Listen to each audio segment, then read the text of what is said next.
কুল ইউহয়িহা আল্লাযী আনশাআহা আউওয়ালা মাররাহ। ও নবী আপনি বলুন, জিন্দা করবেন তিনি যিনি এগুলোরে প্রথমবার সৃষ্টি করেছেন। সুবহানাল্লাহ বলেন। কে জিন্দা করবেন? কে জিন্দা করবেন? আল্লাহ রাব্বুল আলামিনের যুক্তি, জিন্দা করবেন তিনি যিনি এই পচে গলে যাওয়া হাড়গুলোরে প্রথমবার সৃষ্টি করেছেন। প্রথমবার যিনি সৃষ্টি করেছেন তিনি কেন দ্বিতীয়বার সৃষ্টি করতে পারবেন না? সুবহানাল্লাহ বলেন। এরপরে আল্লাহ রাব্বুল আলামিন সূরা তাহার মধ্যে বলেছেন, মিনহা খালাকনাকুম ওয়া ফিহা নুঈদুকুম ওয়া মিনহা নুখরিজুকুম তারাতান উখরা।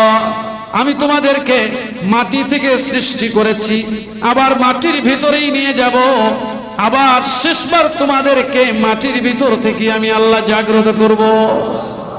তার মানে হলো, বান্দারে আমি তোর কোনো অস্তিত্ব ছিল না, মাটি থেকে সৃষ্টি করেছি, আবার মাটির ভিতরেই সমাহিত করলাম। আবার আমি আল্লাহ রাব্বুল আলামিন যখন চাইব তখন কুন ফায়াকুনের মালিক আমি আল্লাহ বলবো, অমনি সঙ্গে সঙ্গে কবর থেকে তুমি জাগ্রত হয়ে আসবে। কবর থেকে জাগ্রত করবেন কে?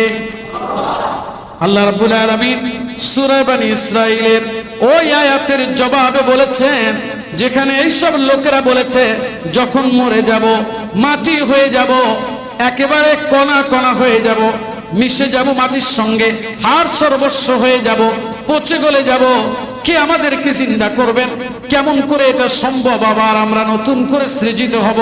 আল্লাহ রাব্বুল আলামিন রাসূলকে বলছেন, ও নবী আপনি জবাবে বলুন, কুল কুনু হিজারাতান আও হাদিদা আও খালকাম মিম্মা ইয়াকবুরু ফি সুদুরিকুম ফাসায়াকুলুনা মান ইউঈদুনা قل الذي فطركم أول مرة فسينغضون إليك رؤوسهم ويقولون متاه قل عسى أن يكون قريبا।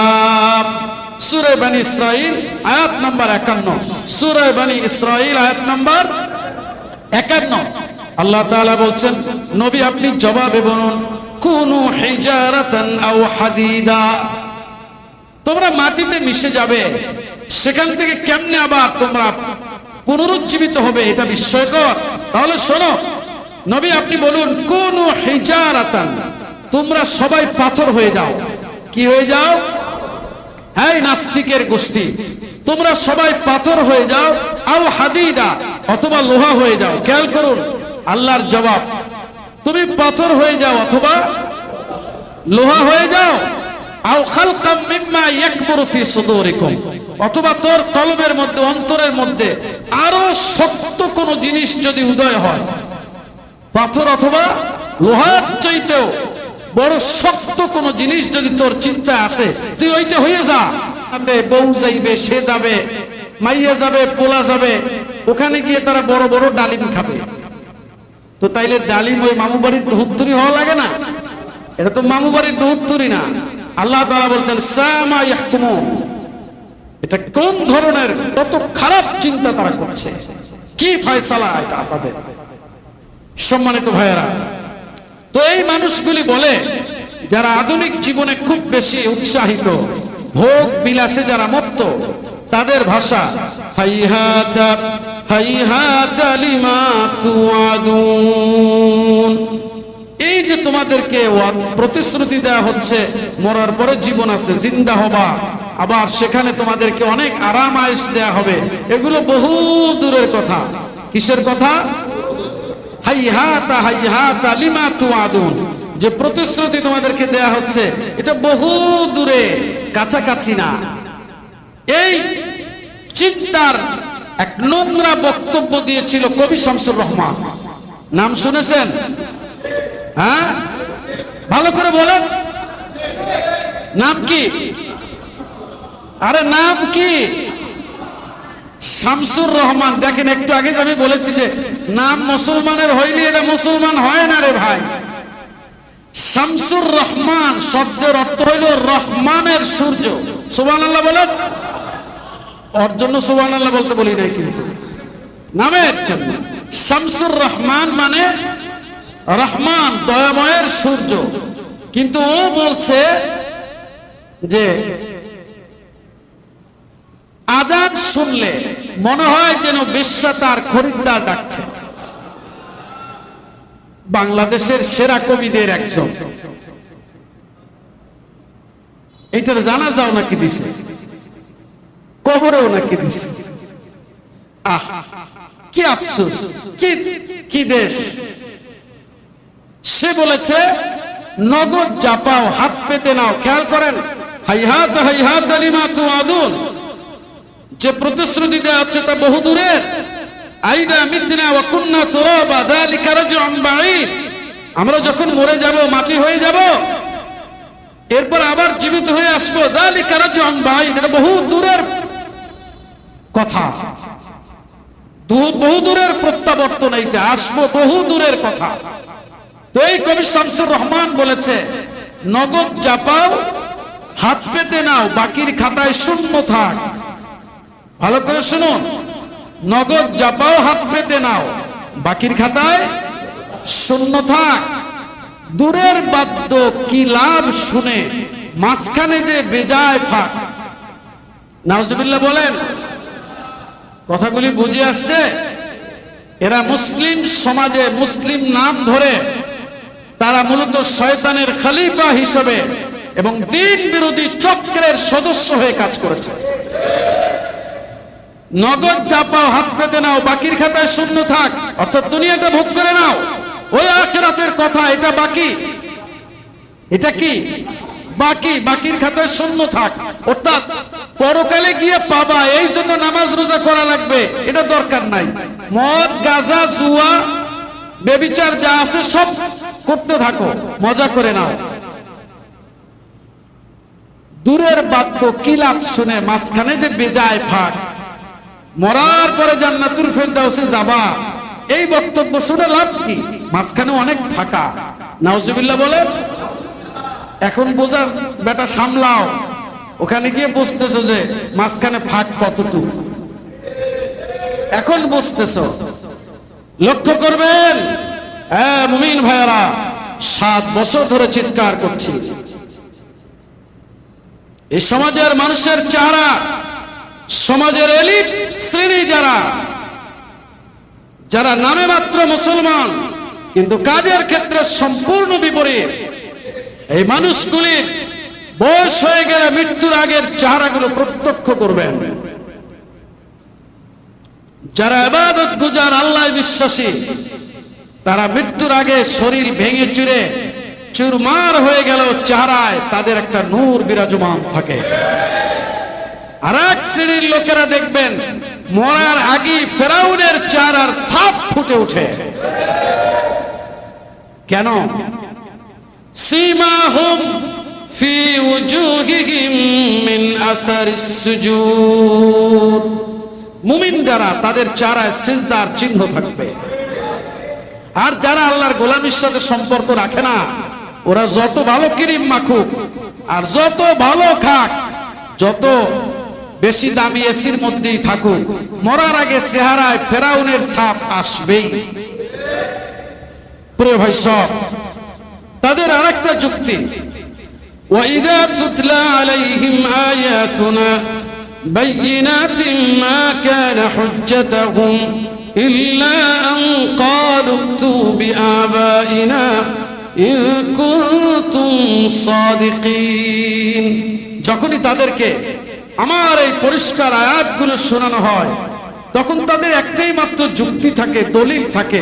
ওই শ্রেণীর লোকেরা বলে যে ঠিক আছে, বুঝলাম, তোমাদের দাবি যদি সত্য হয়, তাহলে আমাদের যে বাপ দাদা তালই মারা গেছে, এদেরকে একটু নিয়ে আসো,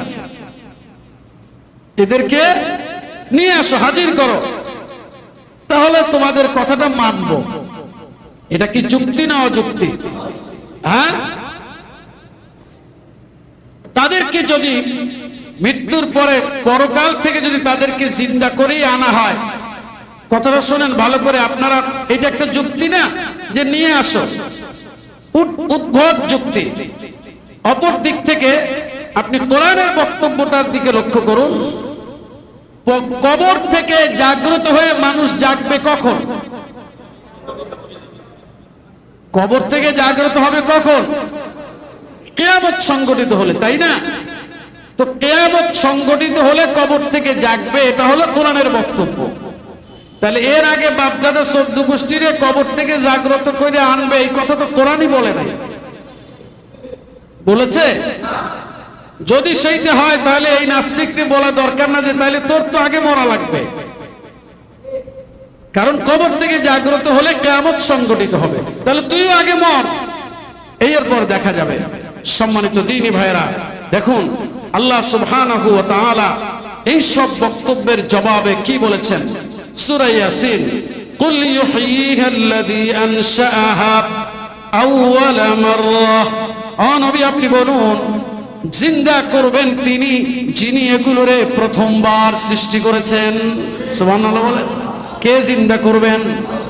কে জিন্দা করবেন? আল্লাহ রাব্বুল আলামিনের যুক্তি, জিন্দা করবেন তিনি যিনি এই পচে গলে যাওয়া হাড়গুলোরে প্রথমবার সৃষ্টি করেছেন। প্রথমবার যিনি সৃষ্টি করেছেন তিনি কেন দ্বিতীয়বার সৃষ্টি করতে পারবেন না?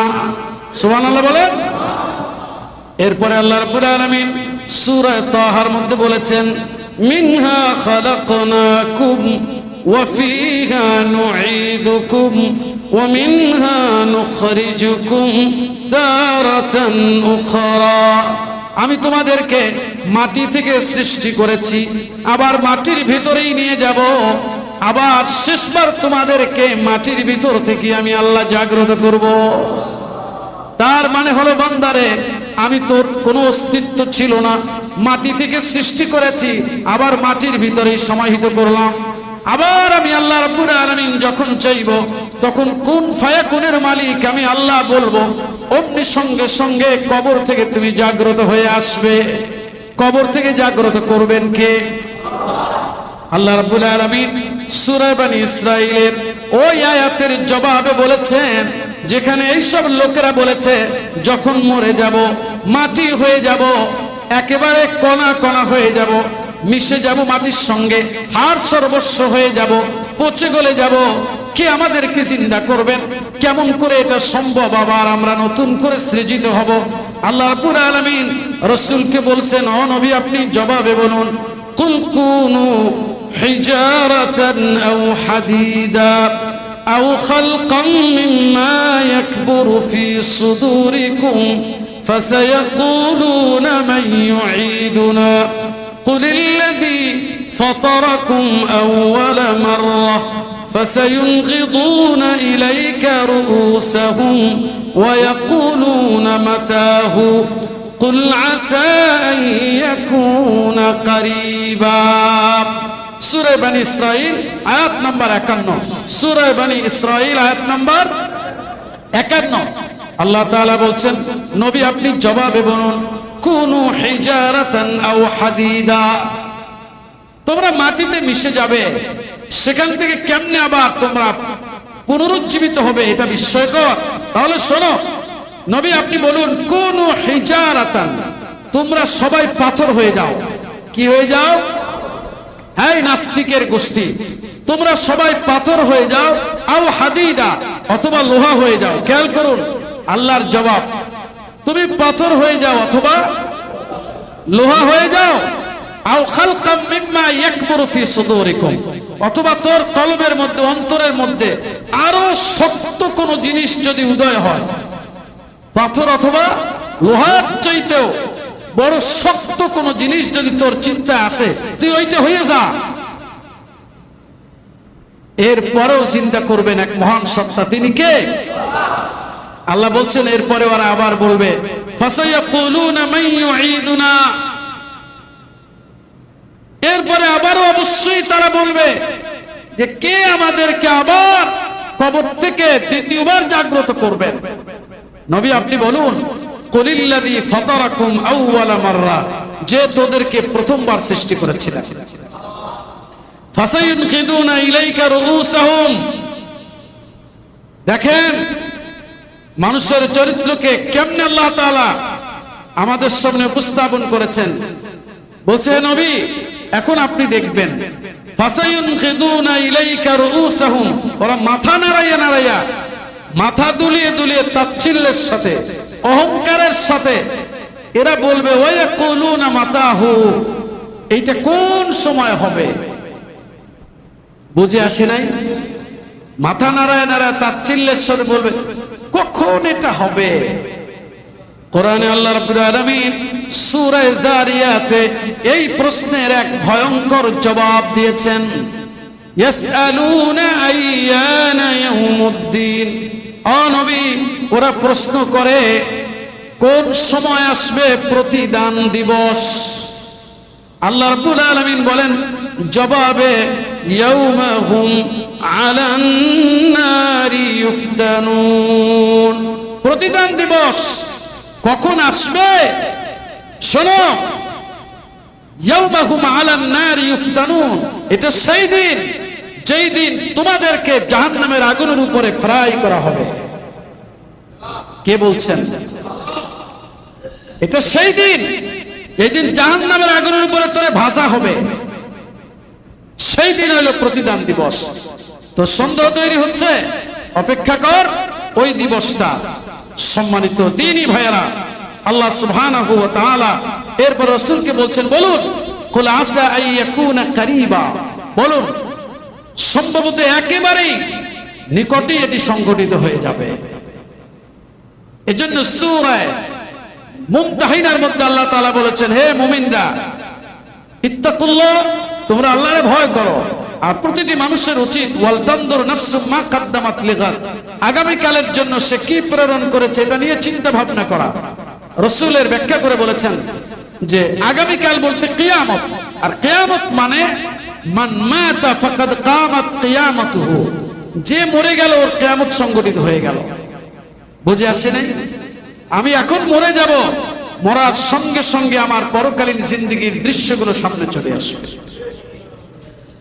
সূরা জাসিয়া আল্লাহ তাআলা বলছেন, কুল ইউহয়িহাল্লাযী কুলিল্লাহু ইউহয়িকুম সুম্মা ইউমীতুকুম সুম্মা ইয়াজমাউকুম ইলা ইয়াউমিল কিয়ামাহ ওয়ালা লা রাইবা ফীহি ওয়ালাকিন্না আকসারান নাসি লা ইয়ালামুন।